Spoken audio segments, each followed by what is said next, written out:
Radio Victoire FM ya, woko le manoda se. Victoire FM ya, woko malelo. Radio Victoire FM woko le manoda se. Madita le radio wotire nu wotona dinamulo. Madita le radio wotomenu wotona dinamu kaka. Victoire FM ya, woko malelo. Radio Victoire FM ya, woko le manoda se. 96.3. Bena majibe mase jiska me penya toto wa woko le manolo. Na majibe mase togo penya toto wa woko le manose. Na majibe mwana dosi mwana enusi mesana afisi nusa penya lea. Oh suku mieto kaka ikeme doa. Na majibe mwana se encore woko le manore. Victoire FM ya woko malalo. Radio Victoire FM ya woko le nya mano da se. 96.3 FM. Enyo mieto mieno miopumi adao afeto afeno miamo dodo faji mia migbe mi jako amapoto kele gbe nkeme ilenye sefono toko wavanye conseil municipal miamo vomonto mo hotumo do mapa ilenye honorable Alphonse Ekpogo elenye ANC mazama gunga do moto reka inya meke mi ko je to blen keke yito me mo tugu mo do me nyawo mi akasen kurantie nya na nyireme mi adenku mo poko nya wona de gele ga tekpera morenchi ela funkuna more ela ga na afure ma ga tema nyokpo a mi ja to gomen honorable Alphonse Ekpogo ade ku mi oyiso yo nya mako meton olela bele gbo mojo itogodo ni ga digulo mojo uno duraka una bore mo to do itogodo o ti lo bore to ejiti be mo bi na sento le to mea Peut-être que ma femme y a gboro dia so depuis le 20 février 2020 jour que au a clôturé campagne ma femme y a gboro donc ça fait pour le calme tout ya tout eji lo bore to wale ke mi to mi fore do nani nto ya Alphonse ko mo fonire bo ANC hare ke bo fore do ANC yawe nanye ba radele ni parti politique ma ha que ye ka flambo ko le tane ha o le do ya on ka plus de blaton ya wa we le tane ha e ya momo wa ka flan me gbon to tan go ba zu alo na mo dudu eyan gbo to onti nsa nu gbo to onti le bufo le gbon to onti a nenye mo kekere yin bo an se le mo ba gbogba ka ma te to an se fon e fo ya da pere ma o ele ne ma vomonto ande eni fo ka ma do gbo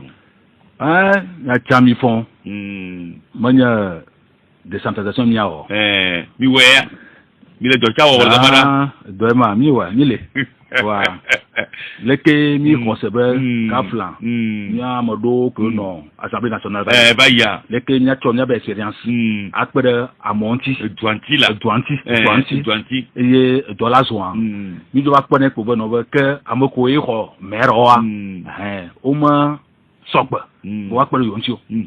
ke kaflan na nya ma sogba na pere nti no sogbo ma to na to ke me se go gbe a le hoto mun to le vumuntu me e ke le go vocatria et droit c'est conseil mini le gama hello mo nye conseiller le vocatre le vocatre le que dole yimno le gama le nyagbo le gama le vocatre ma gbo ko ba parti amene na yi parti amene non indépendamment no nyagbo donc a UFC le no yi ke mi d'accord UFC kwa kota maton ANC na yi mi kwa mamana car kwa madeka FDR pour le cas mais tu as pu voir ma pour le cas oui donc en principe en tout cas moi non que mi kwa mamana ANC kwa mamana nenye vraiment mi l'opposition ya que FD mama c'est car mama on se peut mi kwa mi amadan voir que mi va d'accord America no atorobu donc yo c'est quoi madan mi kwa maton donc gba avocat yo ti ma il met le gama promo gba ma oui donc bien mi le sibo opposition municipale na bon nous que na ma gonfia bon no nenye ba amale mi le mi dibe a odo na duwa na zuwa kafla ne mi o gba ni majorité chan nya lon nya to ne gba ni commission mo ndo na wa ato na mi on oui ame to na to be expertise va voir comme mi to je suis du ya na me do o we gbe ko no ba po a o gba we yo we donc kafla ne mi o anse bo a am ne mi nyolo ba mo de ko commission de que de ko ba commission de ko ni na tu na te fe a ale le gbe mo le service ya ni mi akpo no a mi be USC ANC e car bel FDR mi o to de mi na te gbo mai kila na ke ma tete me no ko ke ate wo do si ba ke o jo ne no enyo we me nke ko mi agro kafla ne mi ato yan wa fc mama ya edenemi no ka mi nyama ton ke karba ma gomoto e ma denemi o mo to vo na mi o mi ato e mo to no wa tra pa wuji do donc e trosu agent le gamara de toi moi ta ma ke ko ya to ma no ba na le denema no ko ya o ton ko ni agent directement ta mo no bu ba no mo e pe ni gbanyo no va to le ma no le ma ko wo e ko mera o ko ba ko commission kekan voilà doit de dire donc que tu le mi ma kafla fofo ni après que tu le gama nyoko tami wo assemblée ko ke nya teto member expertise na ko mo na momi ke nya pere won tiwa ke bon meta mi le bon no convoquer séance pour mi na séance ya wa no convoquer me wa kafla mi to nuaji to kaka janvier kaka ba do gba no ma mi do deux séances là bobo mi do deux sessions là bobo c'est sera ko mi o mi ko commencer deuxième session tonton ah bon voilà ça le do debe ne mera yo wa convoquer mi nya ye no te so pour la yore donc mille opo ne ka ke bo so bo ne yo mi kwa mi wa na ba to ajo le ngbo do mo mi nya bele me muntu gama vite la ko timo do le gama me gama chef lui ma lo ah akumape chef lui doit canton ameton ye formé commune canton d'Akumape canton de Haoté canton de Sebagan donc canton ameton ma yo chan yo so commune chef lui Akumape nyawa ma ko ne mi anu da Akumape ko me ba yibo ne mille république ma donc décider doit mi o combat mi assemblée ba yi oui ta mo ron ka bana ti Haoté ko to ron ka ti Akumape o gba ko va décider Akumape et donc bon est là pas me fait moment mi le so ma le mettre presque 2 ans ou tanyema ye do le gamane e gbe are est que Haoté mon to gama le vocateur du ko viole po du ko ba femme meriva non le dia nkele nfo do nya ye ma ne nya no meri kaka fa me via voyez katapila tete ma to moji katapila tete ma zomo azomo a jamo dire to te du mo jo apo e ba bi na na tete o mo wa e pe fure na nya ke fa on vraiment bien nya ma te gbe ndel de ke mi wo le merima mi wo kaka du mo jo pofia anya ba yo da ko na mo ya mo le a ni mo na ko me gemu mejo de ko mojo oh mo me nyina to wa me ma ko ja de ba to ji wa to tun to me me la wo ti mo jo gba ku kele wa gba to za me nya bi do mi wa ba ko nu le ba ko tanu ni ma pori mo wa be ko du mo viola mi le do fu gba tanu ne ma wa mo nyem nyawo de bo na be du mo viola mi na nfo fu me no gomo de no we du mo viola se gomo na ba nene o jo no no ma doa nya kafla mo na do de ya na mo po occasion bi mo de na mo na du kwa to ba ni le voix nu ya leke nenu ya la zoleka mais ra décider no tu va premier nenu ya nya ko posi na o to no be ya na te de susu ajero bo no mo vo ware no mo vo ware ele ka bien se no ro mais no mo le ouvert mo fu mo na mi bo mi ate ogbo no ate ma no tu ali tata wa ajira no atu mi mo nto mo wa na ma to ya wa ke mi tojia no no tendu vira ya mablo ça dit que no tendu ma c'est attends pour gomo encore doit jo le sibe ke mi pie ya kwa ça peut me do jinya ne ma nyana o se déterminer ba amama wa attention yo le quoi donc pour le cas ku fon wa no doit maison le quoi ne ma nyana to ben gbo do mo pia do ka flan nya mais c'est asibele kwa meina ne proposition de ba kwa nyamo one oui tabu nyo le kento ba proposition de kwa mevia le kemba le no mo de ne ko mo tabu nyo to tabu ameya manya ya ko gbo ne yo donc ba gbo fifia bon elle est ouvert vira seulement que comme au début au gbo o to commission ko na mi wa doit ti ayama na ku segede ku segede ma dare ne no le ma mi me le problème à vrai dire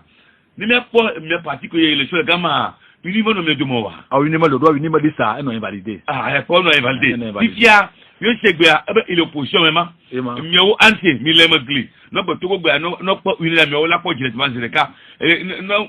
mi FDS ni bon no ka gbo te ko mi on to mi ma se am ya se no gomo si bo opposition ni ma ko mi atu me mon to mo ko no la no ne ma e ma gbon e ko e ba gbon no bo nkele ai me le poser question you de opposition me to gbo me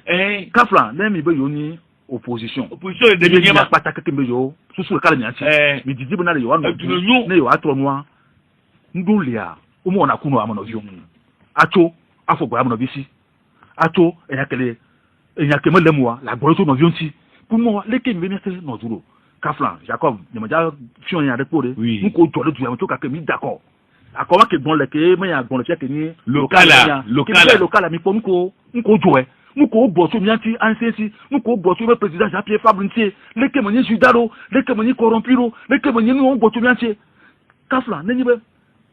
ni bo ne ka se kan ansesi na le ni o nya ba adversaire ni uni nenyi uni le ado broma uni FPT le ado broma me do an pour mi sigbe mi to mi ato ke bi be mi l'opposition le ado broma e pe do an pour mi ya le pe do mi nya ba adversaire ke mi pa encore ko la super jo ko ngbo mu di be ajo wa o ni uni to donc à même combat c'est dirigé vers unir il est problème nous tombe ne va non position le point et nous pas c'est parce que n'ama du comme il a un peu favorisé nous comment se fait que wati ose la loi sur le statut de l'opposition wati ose ando gogo no wa me ke nto wa on to la go ben il est opposition l'opposition mo c'est moi de ça sodé et il n'a pas de amolé. Oui, moi, UFC, j'ai recordé une chose sur UFC, par exemple. UFC, que j'ai un accord de gouvernement, couvre nous régime en place. Oui, le tout plan. On doit préférer, on doit amoler nous, on est opposition. Elle est difficile. Elle est difficile. Mais il faut, à quoi vous gagnez, en mode Léa, on est une opposition. Il n'y a pas terminé le temps. Voilà. Nous, tu vois, nous couvrons Blona, nous nous courons avec moi, pardon, il y a une opposition, le C14, et nous, tout le monde, quoi, Kaflalo, Banyano à Jamago, à Techo, à Bon le Moji, les journalistes au Nové, Jean-Pierre avait négocié, Meria, les classes bois. Le nom pas d'un poêlo, le nom pas d'un poêle. Benade, il y a non, du, hein, l'opposition, mais nous n'avons pas Bonyano. Voilà, tout quoi, mais le exemple, quoi, nous, elle est difficilement. Il y a vrai, le réel, il fait que, moi, par exemple, à nos problèmes de cas, Kafla, ni vraiment, beaucoup de va-y-va. Mais, tout quoi va se gagner à quoi? Alphonse, de quoi, mais à quoi? Roga, et pour la ligne, t'as donc pas bon, que Tony Alphonse, donc Alphonse, au travail, yolo. 30 millions, il y a mon coup, va ton coup, ton mot. Il y a un bon, quelqu'un, bon, il n'y a pas de temps, il n'y a pas de Otogo, Otoga, il n'y a pas de temps, il n'y a pas de temps. Mais il n'y a pas de temps. Américain va tout le monde, on a dit, Amaya, et il y a Roga, et le corrompu, il y a le carré. Nous tous devons que Milo, ou il y a un coton, il y a dos. Aïe, mon Dieu, alors qu'on te dit, non, il y a ma Otoga, il y a ma Togo, mais tout le monde est encore. Nous, nous, toi, et il y a ma lavo. Nous, par exemple, mieux le tourner. Voir. Mato a fait quoi va bien amon. Mato fait quoi bien. Donc il m'a ajouté les messieurs. Mr. Gomba, mais dit m'a tête Gomba aujourd'hui bien sûr. Bon mi moyo. Na lo moi, non so bien sûr. Bon le ouais. T'as dit me le Gomba. Na le ouais. Aujourd'hui bien sûr. Bon na mo le Gomba, ko ni ba amon, o le dira fodi. Yeba. O dira fodi. Afodio adibo. Le quoi ou le dire faut lui a dit bon et nous que yo et na va comment qui nous toi plus que nyamo to va gre nyamo no to me a mi le fo mon to me vo 4 me nyami do mi le e ba mi to de parti me bagba na ANC ne le va yon mairie ma ya de agbo mairie ma no vo gbare ANC inti me baro be ka ma nya do ba peut-être je la adjoint de ANC inti me baro donc ma la duro benale nya gbo ANC ma ya nya gbo nya ko patako bi abion la abion le mairie ma ya na va bien marrer la tronc la va ndagbo mairie ma ya d'accord mais das le pas e be le mairie ma pa ji a fo 4 ma nya la ne mo yo ire nti a mais so amoji ale mi le fo 4 plogbe e a ko to du ko akuma bo du ko no jo le ji yopo ma lo vestema ne va trouver ji tokere maba mais c'est comment maba la so na fi be egbe a politiquement anisia e fo pe volonté voyez que le tiers m'a mis le gomi le sema kafla ba kamera ire nyawulu mea ni tsoy ke ba ya afata bu pesi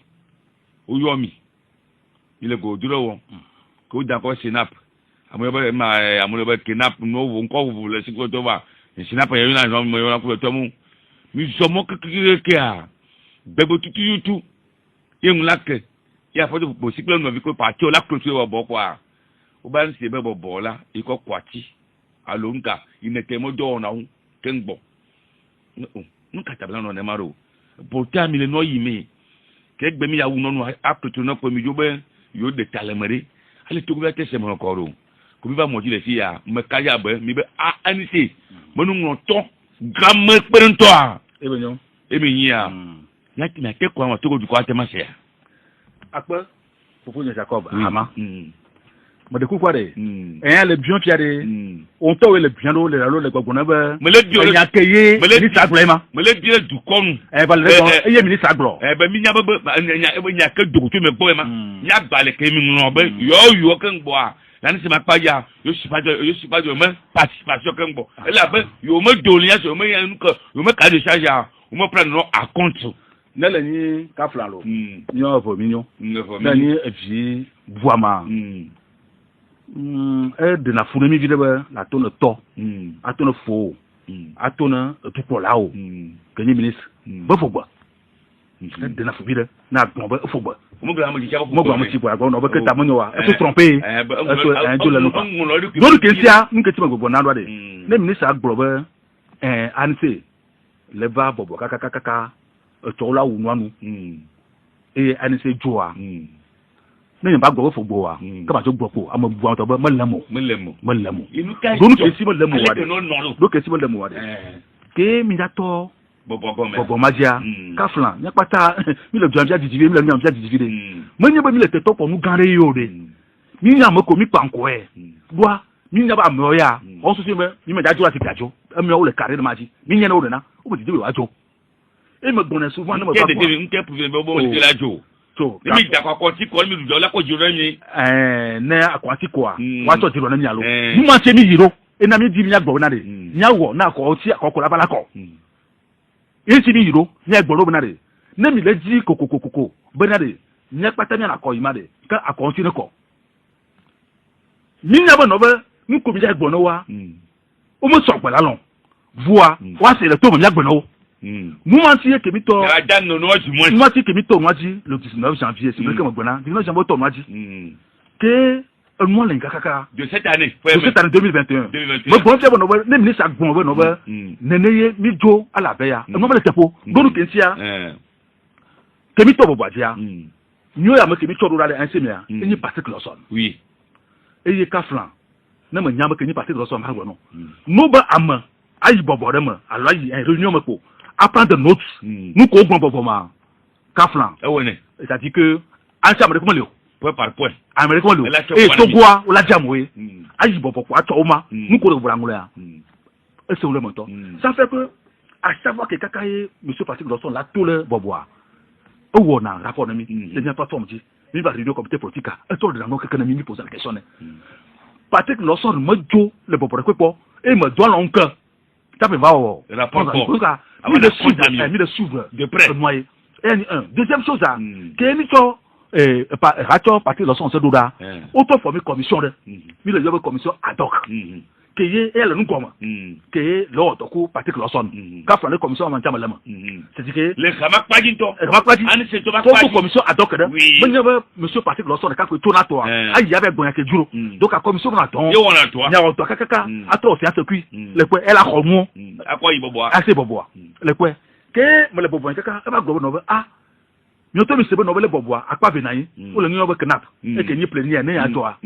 O ba go ba. Ke gbe o yo de be no na kaka. Eni be wo ya onyi amamani amabie amabire ogo o nyana ya c'est-à-dire ah le ko gba aponya et c'est comment agba mi o sa to o na pavi pa jira no do atoko ba du ko du elle si ba assemblée na commission na do ta ko to na plénière ne donc la commission ba on a do donc il va le gbo na re ah ne nyeba do ma zone yi dare rane gba na amade kai ke ye comme ya ile pas du tout ma yo na ma ami ava no dia ma ba nyi be kai a fudu do pa yo je me ni ba to mi fofo atanti le e de ma tanti beno ayi donc ayi na donc ne avant bon pas le rapport nemi hein no yi baba nu ko le ko yi ba gba na mi ni mo khose ba mbo bu na fide que la rapport bu ne que ma khoreji ou avant mo fa ko moyi donc à partir de l'automne ku mu s'attend on a rapport nemi vraiment que yemi ba ko no le ke bobo le ma no so mo wa c'est date annulée le 27 mai ni to la vai 27 mai, c'est exactement le 27 mai 2001. Ancien ministre. Benare. Nyama amokomi donura boboare. Rapport qu'on a mis à me dit jenamio. Mi dit bonobe New York we bio mi la New York e mi la mo nyi mi la bio na anse mi la bio na tu koye na ko mo ne koye mi jagba de ya po muso ti na bo nja to ba nu o ke ka di ka mi jagba mi ya po mo to ti le verset temen ministre mo don ti mi o mo da ba ti na mi o mo do ba afo mo gbe si mo do ba ti mi o ba ma change ba si ba nu ma me na do agbale do gbo agbale re gbo je na la matation ne décharger do na mi ani ko to ipa ameke secrétariat au décharger na ka me ke ko noa e mo ko na dia donc à la lettre du verset mois le dia ya e fu le dia ameke décharger le dia e khwe donc amanya ba mi ba le ya pa ba ko mo yo subo no bo wa pa mo ya to na ye do apoto Jean Pierre Tango o ma na apoto fo ba yi wan ma ba mo do ran ti o ka na ba ne to la pa mi ba donc a ke mo wo ma ne ya que bon mania au modo tio que mi to te kakari le 16 juin 16 juin que me va y vol le 27 mai on sur le télécom 16 juin e gba tro an se gba tro lettre parce que do mi sabe oh pa mi mo ma no bonade nyo to na mi va nyo bi mi dialogue nous ko la mi gbore mi pare mi ma ko to ma tio ma nya doko donc a nki mi le vieux chade nya doko ko il no nya doko ko yin to ministère la doko donc la lettre que mi le 16 juin et le tout mi sabe na de ministre que mi ngoma no tutu gban le 27 mai mo do tire mi ware ni de kukwa de apoto Jean Pierre malo la te kho apoto Jean Pierre a do kokue a do tamonyo wa nyo to nyali tatanti ye me 16 juin mo do o mati record le 16 juin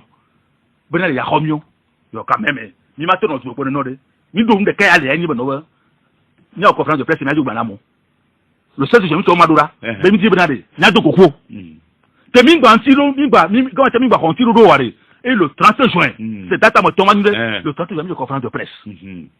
benale ya kadolo nya gbene ya kadolo ba nene yo da fore mara mi noama le que no le ima no yo e ya ma jije na mi o mi bi na do ko ministre ya lettre mi wa ya mi mo se do mi ba o abu ya ke dare na chonti egbo yo ti o ran mo do ne to amon gba to ko ron fufun ano yimo e ti mi ngon won na do lettre 27 mai le 16 juin le 30 juin mi conférence de presse et puis to juin nene no le mi male que no le 30 juin tout que mi la conférence de presse que na tenir quoi ah le secrétaire général allo secrétaire du ni manya mi o beaucoup si ka toya du FPT uni atoli aklaso oui atoli aklaso e pe do ma de tu e wo no o an se ne ko mo le ma tu na pa no won po eni kafran ejumi lo jumi gbonyo jumi si gbogbo mi negba mi na nai mi ko ta mi dialogue npa mi to ka ga amaleka mi gba le ba bobo aklaso le gbelo do ke te mi ngole tna ministre le secrétaire mi to de no ke mi trebe no be na do yan ti ke mi yan ti do mi wa e mi da do kokia ya ma ma ke ina bobo ke ni pa ti lo so na ngba ja ba ka ke do kokio kaka ma lo ya do kokio e si jibe na kho yo donc tout ka ga mo je ka pa ti lo so ngba ino ngba na obo le kwe donc o ko sa te ina donc ko mo kho mi o tala mi be bobo ma ka ke da se ga ma ko ko mi ne ke le na do le kwe donc e ka de o ma to le kwe e ma to ka na ma mo fa bobo ngba le yiko ngba le yo ele a classe wa le gbogbo ime o mama mo bena de o ma journaliste de yola no gbogbo le gbogbo bena le gbogbo no be ai se a tuka gare man gbava don nu ke na mo gbogbo no be nenye ministre gbogbo no be la veye mi doa mo le tefo yema allo e me ko doa mi me le baba mo kakare am constater be mi baba mo ka o pen e o mama donc elle va to be no be la veye mi doa no jo taka nu ke tia mi na be FPT uni ku ministre reka mo le won ba to am ka me ya auto mo wọ́n bá tọ̀hún dé kòkò láti dé àmàdé kòkòkò mẹ́yà ó tó mú de. Ẹ̀pẹ́ àmàdé kòkò mẹ́yà ó tó mú de. Toi ministre abẹ́ nọ̀bẹ́ bẹ́yà mi jó. Le secrétaire des études de Enua FPT abẹ́ nọ̀bẹ́ nkẹ́ wọ̀ yẹ tó ká pa FPT Enua àìsẹ́ gbàjọ ọ̀hún gbàjọ bàbá mú yà. Ojú ọ̀kàrẹ̀ ká mọ̀. Àmàdé mẹ́yà ó tó mú. Tí ẹ̀rú ìmọ̀ jí bá yà fọ́tọ̀ Alphonse Pogo. Lẹ́yìn kàtà mẹ́rin tí ká ìyàmà lè tó lè gbọmọ nǹkan wà lè dìbẹ́ nọ̀bẹ́ mi yọ wọ̀bọ̀ kékeré bọ̀bọ̀ yà pàwọ̀ kọ́ nkeke ko la kutu ya ko mi ba bibe yo ne tele apono fonya ke ye mi o conférence le 30 juin de oui ministre apo ya de jobo am yo ra so le to nyabo e mo trojo apoto Jean Pierre e be yeso be ba ma ho ki apoto Jean Pierre daya e quoi mi so attention là ti o me veille o me veille o bobo kaka o no ju ka ti gba o to ka fufu 20 2 heures yo le homme plus de 2 heures nous ko pata ni mo le to tout ton no mi anti mi de ji mi ya de mi ja ba me to si to mi to si antia ni ko kwata gbagba mi sa gba e po mo ko mo yawo quelqu'un que ye mano porom de ka que ye me yongo kaka que ye apoto Jean-Pierre va to terminari enyama nte woye mi me dizibe nde ko le yoba double vérification c'est-à-dire que Kaflan est d'accord ça me dit on va non est d'accord mais nyama no est d'accord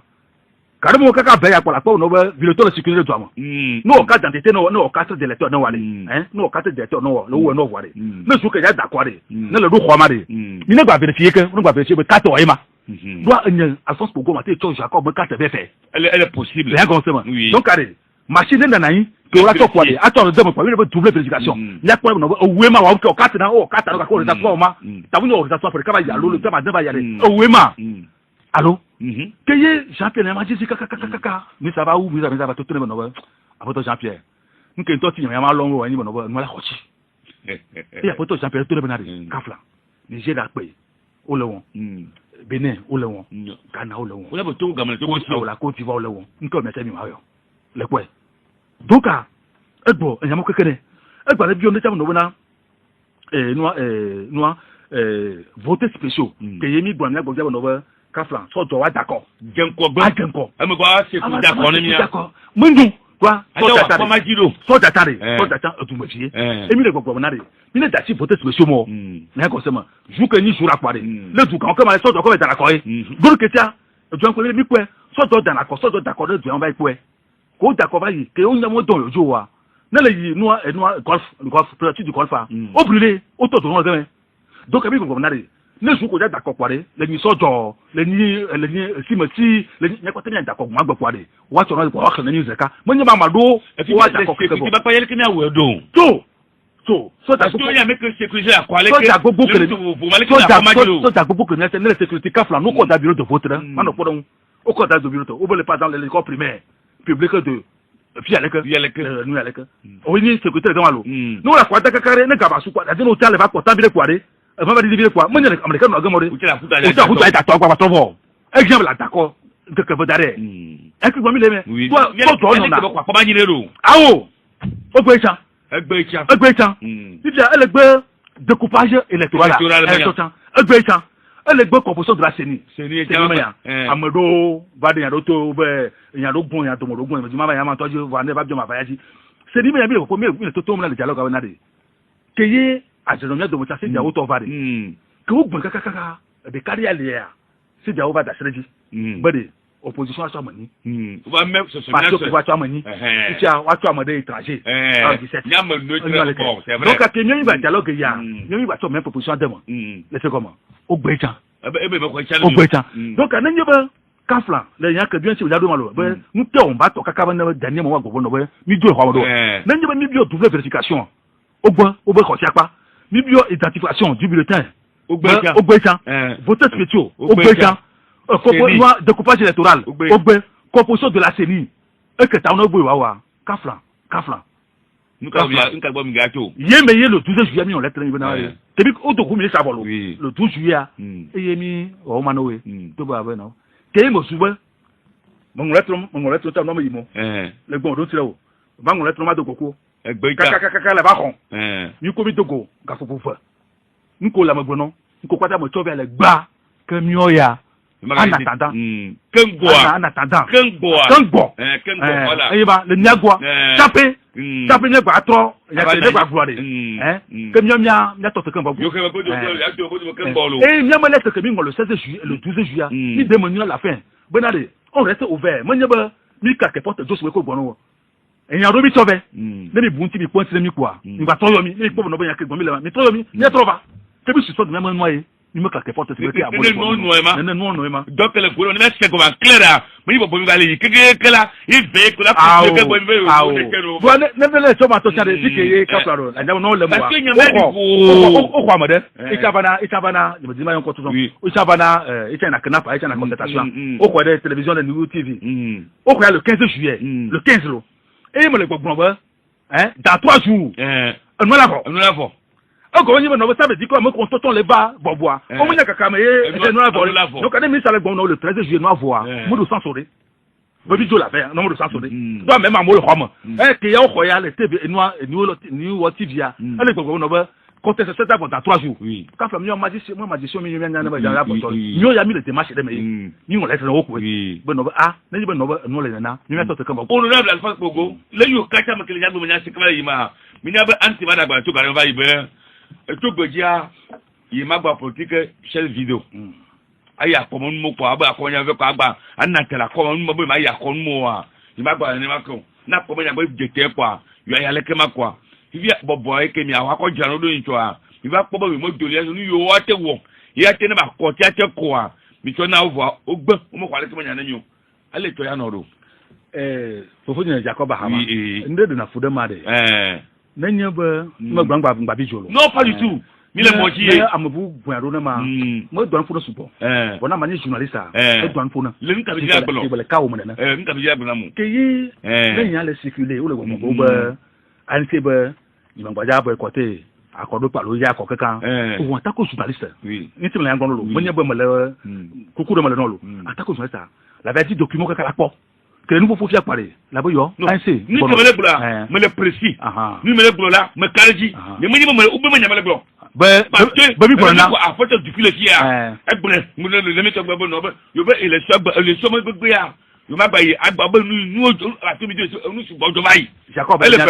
elle m'a tati les filles ma ko les filles mais avec question je lui ai posé allez bon tinama ina me tova gi no bere fi ja ki no le ma fi je di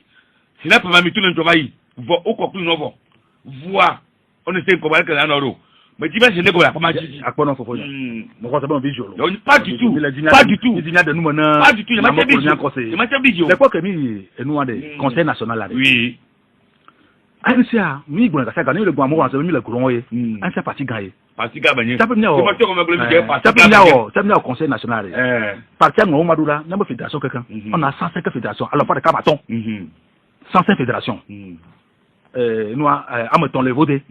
sans de le Togo. Mi ngo lettre no benade. Si 2 mois d'avance na. Benade. Nous ko e mi di benya fo tonti. Proposition comme mi di nya o. Ko ka ko mi ati mi ngo rami. Ou tu as la fédération que fédération do odon sinami nous que tu me yang gondoa oui que y a agbanlova que mi la conseil national commission ko formé bon on vous fédération ma gbanlo wa pas proposition ko wa enya kudo enya Alphonse Pogo ku no bi manti kwami na mo fa o to na pas là aussi no non et mi faut enveloppe et le problème le moi o mama mo de fédération do le gbogbo na ala nyo fiabo nu ko jo 2018 ya anse magba boycotter les autres peko elle a yi proposition amado ni fédération o ngoma na mi to fe no ba to beja ni ba do hako do raya mi doa ina mi ote les autres 2018 o e ka ma de vina yo amogbon ça dit o ya fédération mi ngoma do we kenyomi enua conseil ya nyowe vous conseil ya c'est nyamo groupe ma ça dit Alphonse Pogo mantia nyowe ouais c'est tout toi to fédération yo ameya gombleke be nene o souhaité ma et puis verser nya donc en n'y a pas de fédération ou proposition et puis c'est pas conseil ya à la fin il faut que le conseil décide mais il y a oui il y a le milieu yoré qu'est-ce qui a été décidé il y a bombe le benade le to nyamba conseil national mo mo kakade a fait pas mal de la pont et on no be là c'est no boycott les élections alors c'est boycott mais la fait pas quoi que au bon ya et mi reverser noir donc la décision finale que mi prendre Jacob décision que mi prendre le noir ni bon kafla il m'a ni parti quoi tu quoi gono élection contact là-bas il y a une akwe élection contact ma ba no que là-bas il m'a ino ao ne élection de ba nya no edenti abu tabo tosi les conditions les nya nya yo et mi bien décider à notre âme à notre il faut to ga à photo Jacques Fabre il me confère du président ko pour ka do ba gbole ni to breke bele tourne voir yo ja mi veut parti porteur que ya woro mi le dem ya c'est vrai que la tema va la le parti là c'est ça bon il y a pas parti que le crédible voilà et qu'on t'y croit très bien il n'a me le bien c'est bien si mi le gbe kelema c'est na prema mi to golem mi to golem fa mi nya ta mi elle est claire c'est ça mi bia o me just mi ayi me go de makwe c'est ça on va me be mi nyawo o me ko na mi o mo ko do na mi o ye ko jiro ba décider nous bourrer région ma kori allez ya noro ye gbo mo le benade afla fofo jan oui nenye ba bi ngoma na we be nya 10000 mi be ko nenye mo poe ouais o ko be nya ke 2000 elle mo donc que biomila ko so que biomila menye bana condition gardée de mille conditions n'est pas kafla mille dit non le thème ya ka globia authentification et nous le que mais coupage le seigneur nous manyo de kafla ou parce que va rassurer na n'est pas on a mis on a droit pour nous rassurer ah akoma d'accord mi ya kware no do biaji ba mi nya bo no ba no keke mo kofo no do biaji nya ko bia kwasi mi ato bo biaji wa tant que ye mo mo lo wa donc am le dit la gbobo do bra n'est pas demande que mi ono o gbopo ya ne go ya kwa kafla ha mi no essence o le nya kwa la buta mo nyato nene apoto Jean-Pierre mo tona ko dan na ode discussion na yin comité politique on a donc à chaque année donc à la bio na nene mi bio nu yo le gakamilo napa ogbo ma namyo ya ya le venyo ya eke ko obo yo ko ya bo ya ya le venyo ya o mu namyo de kenyo ero mi ayi mayo eyi mi on to le insema c'est ça gamé mi ko pour la benade même to ta rado doa gamé ko no peut-être avantage la puis nyonto mi bien no so personne namre ko nyonto insela butama ya ya imayo na c'est décidé be ya c'est avec nyonto iba il va analyser il me conséquence le deuxième déjà yo to ba gbo no ba amena imayo donc yo ya le gamasua o to be ko ogbopo nu ko mi bi o mo na mi wa on a visiora ça dit que ya na na si abutama nke mi la wa ya gbo lo ni anti be maka jo wa kwa mo siamu boya amoya cha ya jo wa pe vi yere le gbo nke egbo nke mi ade ameko mi ya jo wa pe mi le bunti po voa mi to mi po haro gbebe o je ate o de kule ape no ke mi to yan sia mo to mo jire de be ndu ko na fo mi ya ni anayi na no hado bo mi ano ya gbo to amanti apo to amanti libi ko no wi apo ya ke mo le mo libi ton dila fo ya ma adi gbo ma agbo ke mo le mo wa ka fa do fo mi jire donc mi gbon bonare mi ya gba do wa kwa mo da ya buta mo mi o se da do wa kwa mo ya we ka flan maintenant parti que quoi maintenant prendre contact pour partir pour toi on est un peu pour mourir donc à mon le il pas na contact les pas na contact pour ko fo le gamasua na pa na ni be mi ko mi ate on dia nyawe ni ku mata ondo wa ya je nai mi to kana te wa to gomo jomo nya me kana te wa me kan te pa ko ya to gomo duare nous que le bébé ni bana manye bososo mo mo na face bon manye armée définisseur yo manye boso ni be mi subo le coalition de ma ko nya ba yo manye mi subo coalition ma ya réussiro ta mo nyo mi gba subo ta wo anu gbo ko to gba suna gbo na mi gba subo anu gbo ko to gba suna gbo ari te ele ko kate pour ça mi élection mi d'accord kate pour ça mi ko résultat ko bo na mi malo yo résultat ko kan mi 4% résultat ko kan yo mi 4% kate pour ça mo bi po yo mi po alo où est le problème où est le problème il ka te pa kwa où est le problème c'est que nous que dire agbo ni ba wona nenye ba kaflan ne ANC d'abord 4% wo mi po mo nye mi po non ça me dit bien non mo nye mi po donc anu ke ko le yi benade kaflan au moins est-ce que mi wo yi nwa oui ne mi to ne me to pele pas me to pele akata ne me to pele akata nenye ba o to bi de vote da e ya mama le khwa mo wa ansa da no ba i mo nunyo do mo to me da bi de vote o mo ko no wa ne to me da ne to me da na mo ba nyo wa e ben yayi ma gba ni bo no ba on tabu bo no ba est-ce que o to fia o to me da ma ni problème aho donc mi ma gbogbo bo no ba na mi ma gba do ha bo ni ko ni ya do ha ya kwa mo ke nya do akwa e mo nye ba o to bo nda pa ko gbogbo ni ne nye bo no ba fa ko mi ni alo ton ko mi ni e ni onu te fa laissez comment nya bu nya do ko a do ko fe se be no ji e nya odo nya we ngba ni ba ko gbogbo ma ya yo d'accord 22 21 80 99 92 02 et 80 63 quoi nyaki la marka ko le vele kama ko atem abi amaga Alphonse Kogo oui allô votre crédit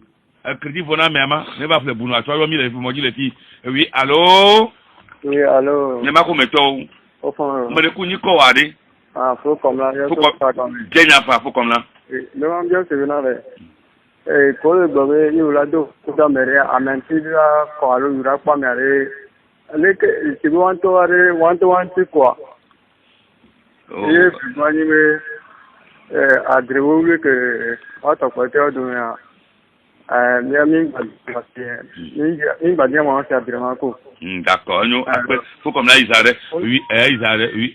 oui allô à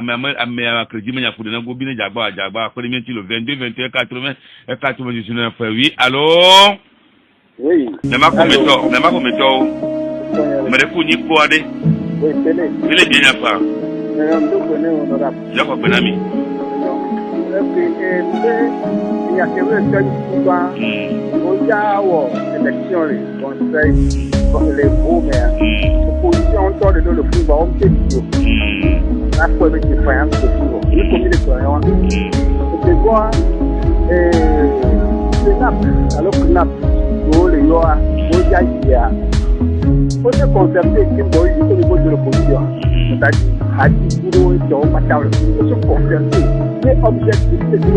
quand les objectifs sont noirs, monsieur, pour le même niveau, on voit du temps, monsieur, et il y a été pour les biens, à Téna. Est-ce que monsieur concerté du jeu, il y a une décret, il y a une décret, à 10 fois, on va côté bon, peut-être qu'on a une déclaration au gouvernement et là-bas des taux que nous avons déjà des taux. On a le gouvernement des taux, c'est le yao. Il a fait ça, oui, il y a la moule, il a fait le 22, 21, 80 et 99, 92, 02 et 80, 63, oui, allô? Allô? Je m'appelle Méto. Allô, mais il faut dire quoi, il faut gars? Il faut folie bien entière. Ah, bébé. Je vais te faire tout.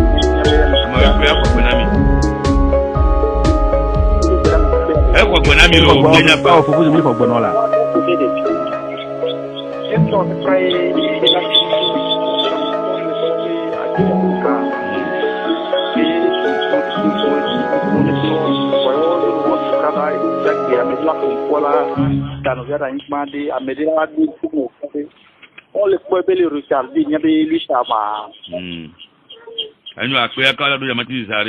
Oui, allô? Allô? 22, 21, 80, 99, 92, 02 et 80, 63. Mia gatela Amerika pour le faire quoi? Mia toi ou moi oui. Allô? Allô. Na mako meto. Opo. Mane ko ni ko ade. Ya ko mi ko bekelo. Ni ko ade ma. Ni ko le Jipa bien ya fa. De kuku ram dogbelo. Ah mo ko gbonra na no bi yan. Ma de kuku mbe ma bi o sebere. Togbo do la lo de yen se na go mo be do lo duwe do na huro to. Allo ameno duwe do na huro to ma. E ko yan be ma bi o ma do yo. Oui. Oui, allô? Allô? Bonjour. Je m'appelle Meto. Je suis venu David bien fa. Je vous remercie. D'accord, Benami. Je vous conseiller au Raval. Rojaï. Je politique, on est politique, vous voulez. Opposant qu'on a opposant l'opposant, mais Wale nous voyons pour le dia. Il y a pas de dialogue. D'accord. Ils David. Oui, allô? Allô, bonjour. Bonjour. Folie bien fa. Monsieur Alphonse, bonjour. Bonjour Fofonia, de téléphone. Ok. Mbere. So ni senye go o amole compost ni sur les dangereux. Ya sisi ni ngwan kwa ni ma odo to to e donc le nyeki kwa miwe. Ni ni lo do kaka ni la de do agbezen po a ela zenyo kata mi la ko. Mo nya nya gbo gbo be ame aye ke gbo be ke. Ni wole ko to Devi ni ko ngwelo. Agnon, Amega, Folie Akoyaka, Amakotema, oui, allô? Oui, Jacques, bonjour. Jacob, Jacob, Moni. Madame Kouari. Sylvain. Sylvain bien. Nous pouvons vous dire que le gouvernement a un col avec les dia au Moudilajo. Il y a un document. Si c'est le Robin Popoting, les cols au même 2030 que le gouvernement deux mandats. Ndị pe mkpọdụ kpeji n'ime ọlaba sọkọ sesọ ya assemblée wa ọ asikpo ọkọ na eji susu kele wa si na 2030 na d'accord 2025 c'est déjà joué nous kata bro na maro ale kata 2021 2025 déjà joué ale kan anyo ape aizare honorable pogo mo to me boy malo yime nyama nyaje ke kemi no vi pote silve biema mi atedu nyamanti na nuka tu mi atedu na kula ke menya antio yi ko yime nya bibire mi akọ ire pote oji poli silve ki yo pote ya 2021 c'est déjà joué à 2025 e ba nyama gbo be be jo de be ameyo mi nya be mi o ti be wajo bon e ni atefe nya bo ti be wajo kwa te ble no ma o ta le jo ka be wa je wela rassurer ko o ja la jatira to mi rassurer ko ke be te wale ke wa ko ate joro o mo mo na di que mo patake o ba jira o to so igba matin na o to igbo na no no go mo donc mi ma te mo be o pata ele o mo stratégie me ka mo wa donc ami te le gba ibe no be ele mo be no be tu cherche bon les kemi la roma bon mo gba ma gasa comme le dialo ni parti politique mi yo egbe kemi no fofoma nya bo option kemi choa eni be no be enya da me ojoa nya de pare akoye eni nya bo option egbe mo nye ikwele o amosa nya mo nye ikwele o bo agbe kemi no fofoma bo yen ni cho ya yen mi cho le pe bon donc nya no ya on kan gbogbo le pe na ba do fi ke madoa ne buja le nya gba disa nya jilo d'accord eni ma to enya David de be mi nya mi nya fofo be nya ma cha le bi nto be no be mi no don le terrain ji bon nya we tabundo a le se be mi sunu ba ma bion ya ko to de nyo ya nukele anyi be nukele anyi be na de ka fana ni ba mi agboro jare ni do ado bubu mi anti ado bubu amoko be se mi anko sema yi na bo no be ni bio mi yan rowa ni lo beje la ado ti kwe ni me bagia ka fana me bagia ka nya tu wo ke gbani ba nyo le anti mi nya ba adversaire ele ni uni me gbani mi nya me ko pon nous que me poser dans de chia voir ka fana na le bien de cho no vini ko tonti allo be nka mi ya ka maté pour le respect hein des auditeurs ku on totan on doit donc faire mi quoi et sur ramido sinon wa nyoya mi décider to ka ni am mi gba le kan do na me pode donc au même les donc amion au niveau de l'ANC secrétariat général mi o tourner mi to région maritime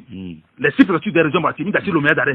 mi Kodokwe mi Hautoué mi Togoville mi Noa Afanya mi Aklaku mi Afouin mi Kouvé mi Akhepe mi Direkpo mi Vogan région maritime malo mi Titogon mi Anekho mi Agodrafo le quoi que mi o ya fo mi ba o mi o Agbolouvé mi bo mi adi Agbolouvé après mi Sitové mi Tchevier le quoi mi Dagbole mi Keve mi Akepe et mi so les six préfectures de la région maritime que mi o voit mi to te lutter de cas mi a contané mi a photo ko ele nko fédération gogo nko ele mi toto mi toto région de plateau région de plateau a préfecture a me ouvert les gars mi ma équipe de peloton mi to gomo keke amorojo o idai amorojo o ikunyowu amorojo o ipepeleme amorojo o iton amoro ya dogbonu amoro ya nie amoro igudebe amoro ya deta amoro ibadu amo igobe amo ijogbegan le pe amo ya asrama amo iketoma mi mabo yo mi le don e bi o ya bo fifia ni gba to program bo le mi président national Jean-Pierre Bo le gora oui déjà à partir de août ni gba yajo ni ja to région mi ja région Tonzeka mi ja région centrale à région Dakar à région de Sabar en même temps au constituer équipe otonvo ni mi tous ka amoro ajo région centrale amoro ajo donc nyoya ya ke no vi agbo apere mi ne ba mi adomu to le terrain ga don terrain mi le jaw traji mi ma jire suba pare me na mi le ngbo mi yin to wa e jire ke mi lo ka le pa mi to de do position ba paji me jire ka shega mari me le ke mi mo go do mo wa mi jire won kwa maka mi jire won kwa maka mi be ga sha mi be no mo le bi poyo awore enya awola ime gba ba nye tamo ke me Jacob nyari kaplan e to vino mi nu après to Jean-Pierre ade amode be ji kanyu so le si violence le ko sema na vi e be vi aso sen ka saka wa be de to wa nu yaye ko na piye judaye nu yale ka ko le be po yan gbagban popo no kan gbagban popo ayu mi gba na uni re nti le wa ko wa le kio me gbo do bo uni la never de seriye politique ye mi ko mi kan koye o menye o po le ko ite ko on po me gbo ko o po me na awo ke o na re e ke o na ko nya bo wa te fun wa lo be tu wa lo atu aka occupation la non la no kapa mo 5 ans ka te do wa ta ti yo na le pe oreji mo gbeja o le adi amare ko mo ndeko nene o le ma bo ke ti mi mo do nu mo le pe mi mo do nu mo wa enya ke nya se mi gbura na de o yo mi pe bi to no agbona o le ko se mo nu wa ta woni democrate wa o la pan ko mi ama de baye mi ma do ya gbon o wa to tu alo ato amolele atado to yo o mo gbona tu gbona tu alo amono ture ye idu ya ma se mi no dia ola mi gbo ma ba ibo na de kafran e de nya ba bi mi to ga ke oui ma do ti ko e jamal le mo de mo gbo ka se ka ma na de nobody ameke ye ona union de l'opposition non na coalition mo wa enya ese to pate to de karaka to frak lo CSC nous CSC souvent le Togo et que mi va 2015 marima coalition arrêté va 2015 arrêté coalition que mi o mata mata ko tani arrêté 2015 toi 2015 mais ma ko kemiya tam 2015 et quoi donc ami non na coalition que comment le mi me quoi ça veut dire que mi o ko da ta ko kwen awre mi go ko mi o no ata ile shop na tell am mi o no tane ale ma ile shop mi Sofia ke mi Sofia mi do asraba ko do mo le nu won le tadi ma mo le wo ko mo mi na ita re o donc le wa donc le wa de wa no ka sa no don wa bo no ta bo e yo wo va futu va du mo se ne ko so bo le ta mo bu no yo we c'est ça aussi le problème ça nous qui bien goyen na de mi ko c'est ka to mi ko amasa mo na tuore amasa mo na jo oui ça va amasa me ton le terrain et quoi dans mo sa mo ton parce que le ton mari mi va dogo wa mi na to mo no facile vous me attendons mi mo xoma alors to amadou la kafla ajo avec notre ton avec tous les risques na ko sema il soit laissé nya ko nke to nya jire nous o ji na vi akodo fia wa yo to gbere le nya nke to nya ji to allo me gbo na ni me gbo re e na o gbo nya gbo na de na ma ni fofo wa de d'abord ro ko ni fofo ni me gbo na ko sema la reconnaître na de enyi fofo na ko sema enyi fofo ne le reconnaître enyi fofo la kan da lo mo no garu mo le tanti ko ro dvanye awo que o ça devient abi amsa ba dido kome c'est pour 4%. Et pour 4%. Amoro ka o technique o ngba eto allo ti je nyame ko je o jo foka o technique nyame ko foka o technique bo nyame gba to gbo ware ni gba to kukure mi nyame jo do ku yo awuri no fo amade ka o technique ba ngba boro ko ola ame ngba boro ko nu ware nda ja me honorable Alpha Pogo me ba gaba leminto o bo mi ko no ke jan mais amade bio pele le bio no ba contata bon pele a ni manyo no na radio no na radio ka ji ya afrique quoi no ko avoir o la no radio ko ji ba wa no ma ba ko no na radio ji a le ko na no ko de ka se ka ro na ndo ko mo san ke ma ko ba no ya ro bio mo ko no na radio ji nto de na fune ba bo ma de ku ne pele ba ma de ku ne pele ba ne radio se ma ne ja ba ma no plan note ma no monyo wa de fou le yango sema ma te fo no radio ka se ka ma fo quoi akwa no tubelo ni me do abanyi la o se ta se ko le gloire ka fa mi se bie ke ye o ta inua que mais on y a nyu e javi be bie be to de mi se quoi oh bien sûr ko no be tamea mi ma gbagba de nya to gwa o gbagbo yo a gbagbo voix de toute façon ka fo no ya to ma e se bien partia la te yo apevo pa mi ade ke mi kwero e Antoine Folile ke mi kwero no ya concertation mo onani mate bo mi yonu ya mate bo na yo pa mo sabi fofo ile du ti ko mo ko mo na ko ne dai e bo mo nyawo mi to do mi anti ba isan apero aka onu la apero aka mi ba di po mi a de nu apero no fofo de Jacob